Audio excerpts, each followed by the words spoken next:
Hello लोगोफोर, नोंथांमोनखौ बड' फेक्ट्रिसनाव गासिखौबो बरायनाय जाबाय।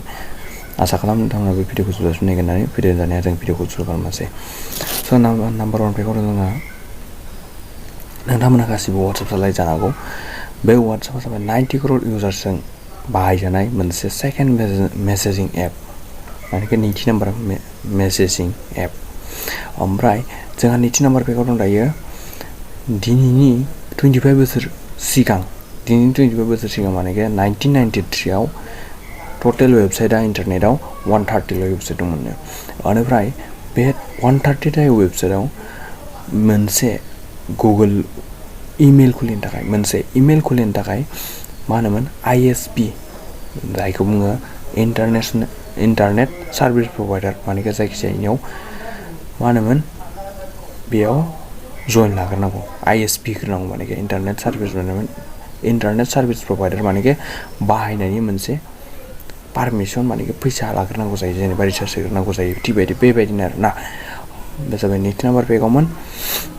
ओमफ्राय 3 नाम्बार पेकआवथ' जोंहा इउटुब होनना बुङो। नोंथांमोना गासिबो इउटुब सालायो, आं जेराव आपल'ड खालामदों बेबोथ' इउटुब मोनसे।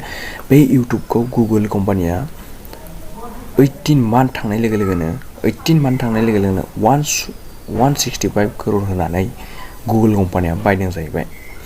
स' बे जाबाय 3 नाम्बार पेकआव थांबाय। दा जाबाय 4 नाम्बार पेकआव दं। 4 नाम्बार पेकआ जाहैबाय आं दाखालि नोंथांमोननो भिडिअ मोनसे लाबोदोंमोन स्पेस स्टेशननि गोलाव गुवार गोजौआ बेसेबां होननानै। आं बेनि सायाव भिडिअ लाबोदोंमोन, नोंथांमोना नायाखैबा आं डिसक्रिपसनाव लिंक होना दोनगोन।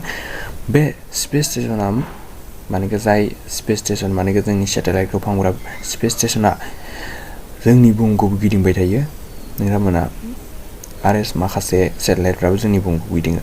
ओमफ्राय बे स्पेस स्टेशना जोंनि बुहुमखौ गिदिंबाय थायो। बेसे स्पिडआव गिदिङो 27,600 किल'मिटार पार आवाराव गिदिङो। ओमफ्राय बे जोंनि बुहुमखौ गिदिंखननायाव मोनसे समाव बे 27,600 किल'मिटार पार आवार स्पिडजों गिदिंनानै जोंनि बुहुमखौ 92 मिनिटआव, माने 92 मिनिट माने 1 hour 32 मिनिट, बेखिनि टाइमाव बियो जोंनि बुहुमखौ गिदिंखनखाङो।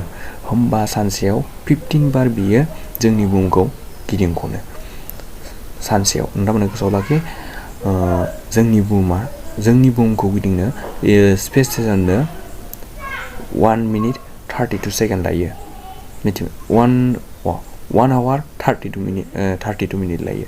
ओमफ्राय बेखौ जोंनि बुहुमखौ गिदिंखननो, जोंनि बुहुमखौ बेसे स्पिडआव गिदिंखनो होनबाथाय 27,600। बेनिफ्राय बे खैबार गिदिङो होनबा नोंथांमोनहा हिसाब खालामनानै नायदो। 25 जों 15 रानदो आरो ना, मानेकि बे स्पिड गिदिंखाङो। ओमफ्राय 24 घन्टायाव 1 घन्टा 32 मिनिट जायोबाथाय, होमबा 1 घन्टा 32 मिनिटबाथाय 24 घन्टा बेसे गिदिङो होनना हिसाब खालामनायदो। ओमफ्राय नाम्बार 5 नाम्बार पेकआव दं जोंहा। 5 नाम्बार पेकआव दं नोंथांमोना सानखौ होनना बुङो। सानखौ जोंनि बुहुमाव आंथ' सानखौ संस्कृत भाषायाव 108 ता नाम दोनदों मिथिगौना। 5 नाम्बार पेकआव मा नाम आं बेखौ मिथिया, खिन्थु 108 ता नाम दं होननानै संस्कृत भाषायाव खोनादों आरो ना। ओमफ्राय नोंथांमोना जुदि भिडिअखौ मोजां मोनदोंबा लाइक खालाम आरो शेयार खालाम आरो चेनेलखौ साबस्क्राइब बानाय। आरो आं बेबायदिनो माखासे भिडिअ लाबोबाय थागोन, आरो फेक भिडिअ लाबोगोन, लोगोसे टप 10 भिडिअ लाबोगोन, माखासे वेबसाइट आं बेफोरबायदि भिडिअ लाबोबाय थायो। नोंथांमोना चेनेलखौ साबस्क्राइब खालाम आरो नटिफिकेसन बेल आइकनखौ थुनो दाबाव। स' नेक्स्ट भिडिअ लोगो मोनफिनगोन। बाय बाय।